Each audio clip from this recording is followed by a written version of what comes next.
Okay, welcome in this first part of a 4 series podcast about hands. Yeah, and as a visual practitioner, it's one of my most important tools are the hands, and that's why I visited once Tom Lattré, and we became really good friends. And out of this friendship, there was something more. I was really inspired for what he's doing, and he's working with hands. And one tool very important for me are the hands. And another tool which is very important for me as a visual practitioner and a storyteller is the voice. And another friend I have invited is Isabel Depestel, and she will be my co-host today. And one in the next series she will be my guest to talk about the voice. But Isabel, we use our voice in this podcast series to ask the questions towards Tom. So welcome, Tom and Isabel. It's a real honor to have you here in this podcast studio in this 4-part series. I don't know how to explain about the importance of hands. And in the first part, Tom, we will focus, the hands are everything and everywhere. I call them the antennas of the brain. Welcome, Tom. Good morning, everybody. And Karl, it's for me also an honor to be here on this podcast. As a hand therapist, I work with hands daily, and so I know the importance of our hands, and people need that every day for their duty, their tasks. And it's right, hands are everything and they are everywhere. I want to start with a quote of the famous philosopher Immanuel Kant. He said, hands are the human's outer brain. Yeah, it's like I said, it's the antennas of the brain. Yes, absolutely. Yeah. The hands are everything. It's our function. It's going from pure hard labor to very fine motor skills like a surgeon. It's sensation, it's protection, it's strength, flexibility. Our hands can be adapted to every surface or texture. It's also powered by a very good computer, our brain. It's emotion, it's language, it's love, it's mathematics, it's mystics, it's philosophy, it's feeling, it's art. Hands can be very creative. The hands are doing the things we are thinking about, and they are an important sensor of our environment. Seeing is believing, and touching your hands is understanding. So it's grabbing and understanding. Yes. Okay, wow. And hands are everything and everywhere, but where does the word hand come from? The etymology? I'm interested about that, Tom. The word hand is derived from an old German word, handus, and you can find it in other old languages, like also the Norwegian hund, or in the Old English hand. If you go further in the history, it's derived from the Proto-Indo-European word gondis, and it means touching. And so the hand is derived from those ancient words. In Latin, it's derived from the Latin word manus, main en français, and mano from Spain. So words like to manipulate are derived from the Latin manus, main, and so on. So we talk about manipulation, but in language, and certainly in Dutch language, manipulation has a certain negative connotation. So it's changing some bits of someone, his thoughts, his acts. You can, but your hands are steering that actions, so you manipulate it by the brain. By the brain, with a positive intention, I hope, Isabel. I hope so too. Wow, Tom, I already enjoyed your talk very much. So inspiring how you call our hands the antennas of the brain. It's like our voice is also a part of our brain that touches the outer world. So they are a bit like It's a symbiosis. yes, they are a symbiosis. Our hands are empowering what we are saying. Right. It's so beautiful. It's yeah. a visualization of your thoughts. If you're angry, your fists are very strong, and then you slap on the table like this, and this empowers your visualization of your thoughts and your voice. And if those are synchronized, it's very convincing Yeah. Yes. to another person. Yeah. So true what you are saying, because when an inspirational speaker talks, it's very important to emphasize the message with the hands. Yes. The body language talks the real truth, they always say. In the second part of this podcast, we will go more into deep about the talking hands. Already looking forward to The that. talking hands, and as well, it's not only the hands. In my profession as a visual practitioner, I use the markers, and when we draw angry messages or more hard messages, we feel already the pressure on those markers. So the markers, hands, brains, there's a symbiosis between the tools we use as well in my profession. Absolutely. And when you're nervous for an exam, your hands are shaking, and you have to write down something on a high pressure or stress. You're trembling. So for a surgeon, I've got for them a lot of respect. They've got a high pressure, they've got a high stress, and they have to do a surgery for many hours, and they have to keep their hands stable and still to perform a perfect surgery. Wow.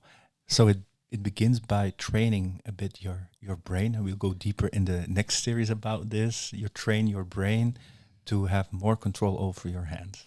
I think you have to be natural to do that. So those surgeons, they have a very big and fast brain, and they can do those things under pressure, and they can keep their calm to perform their surgery. I do a shout out to my colleagues, visual practitioners. We have to stay always calm when we look at in events, and stay calm. If we go too much under pressure, the result will not be the best result either, with less risks, of course. Of course. About evolution, Isabel. Where do those hands come from? Are you interested in this as well? Yes, I really want to know, because I have so many questions already for you, Tom. It pops in my mind. Do the hands have a brain of their own? Do they have a will of their own? Can our hands do something that our brain doesn't want us to do? Some things are reflexes. So if you touch something very hot, it's a reflex. You pull your hand out of it. So that's involuntary. But a brain of their own, I don't think so. The brain is inside our heads. So Okay, so but there's anyway a part of the brain that has connection with hands. So it's not really in the hand, but it's connected. yeah, it's but connected by the nerves. I have a little bit of dark part inside of me, and I'm really curious if a criminal can say, I didn't want to do that. It's just my hands did the slaughtering, or they did the bad parts, and I can't help it. So I'm sorry, Tom. The brains decide. The brains decide. Okay, They're going to execute your thoughts and emotions or things. We don't have any excuse to do bad things. No, okay. There is still a choice. Yeah, you have always the choice. We have always a choice. Yeah, so that's really your specialty, Karl. You have always the choice. That's totally into Tom, I love the NLP. Matrix, Neo. You've got the choice. Okay. Which pill are we going to take? But Red or the blue. and what's the evolution behind the hands, Tom? The hands are evoluted a long time ago. We came from a small fish, and then we go to our human being evolved from the monkeys, Mm-hmm. but our hands are faster in evolution than our feet, Mm-hmm. because in the beginning we had to grab some things, and if you grab a stone and a wooden stock, your hands are not on the ground anymore, you stand on your feet. So our hands are faster in evolution, and that's because our thumb has a major evolution um, compared to other mammals. Our thumb is much longer than the monkeys. Our fingers are more straight and shorter, and that gives us the possibility to oppose our thumb, and that gives us the possibility Wow. to have a fine motor skill. Without that, we couldn't grab something very fine, like a small wooden stick, and we couldn't throw something very precise. Do you say that the thumb is? They are all important, but it begins with the thumb. Yes. Yes. The thumb is the master of our hand. We adjust everything with our thumb. 50 to 60% of our hand use is thumb use. And Isaac Newton, the Mhm. big scientist from a long time ago, he was a very religious person, and he said with if there are not other proofs, the thumb for him was God's proof. A proof of God. Yes. Yeah. So thumbs up for the thumbs. Yes. Yeah. This is so inspiring. And I'm sure that all people on the other side listening to this podcast are looking at their hands. Hopefully they're not in the car. But while you were talking, I was really, intrigued by my own hands. It's a magical tool, and we just take it for granted. And due to the evolution, our brain volume has increased 5 times Yeah. than in the beginning. So our brain adapted and learned, like AI, a self-learning machine, to have a better hand function. We received also other muscles, new muscles, like the muscle that bends your thumb end. That's an extra muscles other mammals don't have. Wow. Wow. So we haven't seen everything yet from what the hands are capable to. Yes, and I'm very curious to the evolution, because now we are using screens and keyboards to use our hands. Writing is something we don't do as much as before. So how our hands will evolve in the next 1,000 years, I don't know. It's a It is, shout out to the visual practitioners. Keep on drawing, keep on practicing your writing. hands, and keep on writing, which is actually based on a recent study that writing is brain friendly. Typing is not brain friendly. So I will send you that study about that micro movements we do with our hands. Writing has a positive effect on our memory, on our brains in particular. Very nice, very nice. That's good. It's also, for me, writing a letter is something very special. Now, these days, it's fast texting and fast mailing. But if you want to thank someone, write a letter. And I received from some patients a letter or a card written, "Tom, thank you for your help." And a person who makes the effort to write a note or letter by hand, it means so much for me. We're in the beginning of 2025. Isn't that something amazing that we should say at least every month I write one letter to one person somewhere in the world? And writing is not I'm not good in writing. I have a bad handwriting, but it was pushed a bit by my teachers. You have a bad handwriting, you have bad handwriting. So I was so happy that I could start to type so that I don't have to show So I want to make the bridge towards art. Is every handwriting, everything we do with our hands, draw, handwriting, a piece of art? It's art. It's art. And it's especially art if you have a kind of meaning with it, of an expression of an emotion. Some writings of famous artists are now very valuable. Auctions of letters of James Ensor, they go to €1,000. It's just a letter to a friend, so it's art. So Van Gogh is famous for his letters he wrote to his brother. Yeah. It's something very important. I'm a very big art lover, and I like to experiment with that, drawing, painting, and so on. But the hands are the most difficult parts of the body to draw. Yeah. How is that possible? The curves, the shadows you've got. I've tried myself and stopped because I'm not a very good artist to draw. Also, like Karl, I write not so very nice, but I think we think too fast. Yeah. We think too fast, and our hand can't follow our thoughts. All right. And now I type faster with a keyboard than I write. So I love to use a keyboard than to write. So it's a good argument that if you have a bad writing, it's because your brains are faster than your hands. That means that you're a smart person. So that's why doctors don't have that beautiful writing. For people from the 90s or later, doctors, when you had a prescription for the doctor, now it's on... it's a note. It's a note, type note, and before it was really... It can be also something be mindful or in mindfulness to write something down properly. You have to take the time to write very nice, to order your thoughts, your emotion, and give it on paper. This is such right into the heart. It's not only about writing, but drawing as well.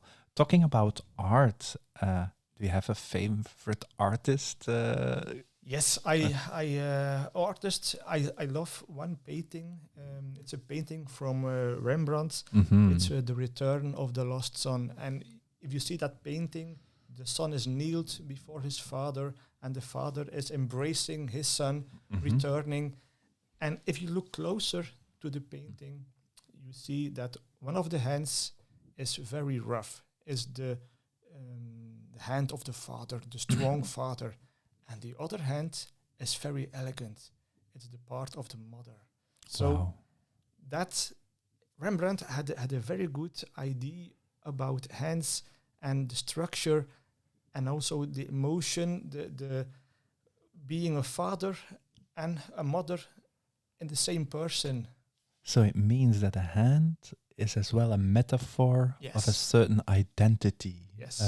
We look at feet, the shoes, but when we look at the hands, that's a labor worker, maybe that's a doctor, maybe that's when people look at my hand, it's full of ink, so that's quite he's maybe an artist. So the hands never lie. No, even about your age, because people now, they've got Botox in their heads, but the hands don't lie, and some people even do Botox or fillers or something in their hands. So it means that the hand is not aligned with the head. Correct, something like that. So and art, there are many artists like Da Vinci. There are also in the world many sculpture addressed to the hands. So the hands are everywhere, and it's everything. Wow. The last part that I want to touch is psychology, philosophy, and that will make a really beautiful bridge towards the second part of this podcast. Philosophy and hands. Hands are everything. We touch with it and we express ourselves. So it's an added piece of our conscious thing. Wow. And perhaps you can talk more about conscious feeling and the importance. Yeah, Isabel. If you got an emotional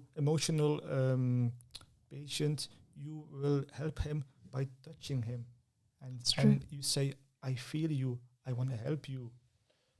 Give your hands. That's so true what you are saying, Tom. One thing I always learn other people is your body language, don't ignore that. If people ask me how to react to certain situations, for example, also if a lover is the real one, I always tell them, look at their behavior, look at their body language, and then you will know the answer. Because as humans, we can lie in our talking.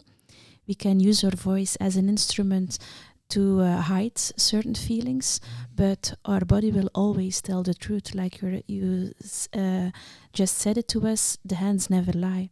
So you will see how a person's gestures are towards you, if they really like you, if they're open to you, if they're fond of you. If they're not, you will really see it. And it's a very good practice to pay more attention to that. Of course. And also, when you greet someone, you give a handshake. During Oh, wow. COVID, I missed that. When a patient enters in the beginning, I always give a hand to them from respect to greet them. And during COVID, I had to stop that. And it was strange for me. Yeah. What I saw during COVID is that people started to talk with their eyes. You could only see the eyes. You could Yes. not use the hands. But then when you see the sparkle in someone's eyes or the sadness in someone's eyes, you also know the truth, how they feel about you or how they're feeling about the situation. So I think it's really important that we connect more to our body, that we are more aware of the importance of Yeah. that our body is not just a vehicle that we are living inside, but that's a real thing of magic that we are not using enough already, that we are not aware of. Of course. Mhm. Our mind, our heart, our eyes, our voice and hands must be Yeah. synchronized. Okay. Let's come to an end from this first part. There are 3 parts still coming. I'm really thankful to Isabel and Tom. Tom, a world-known hand therapist, certified. And I'm really happy that you were here for this first part and looking forward to the second. Tom. It's my pleasure. Okay. Thank you, Isabel. Mine as well. Well,